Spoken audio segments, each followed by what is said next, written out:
The shortest part 2 of the August 58 Road and Track. It starts right off with the Triumph TR3 ad.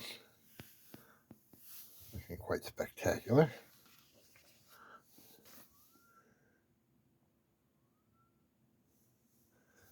Coming road test of a Deutsche Bahn. Never heard of that one.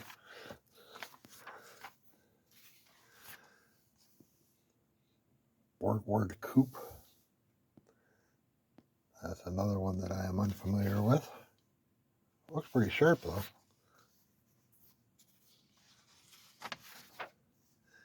It's not later than you think. The Austin Healey Sprite Road Test. And the Continental Mark III. One of Lincoln's ugliest cars, but it had a lot of style to go with the ugly.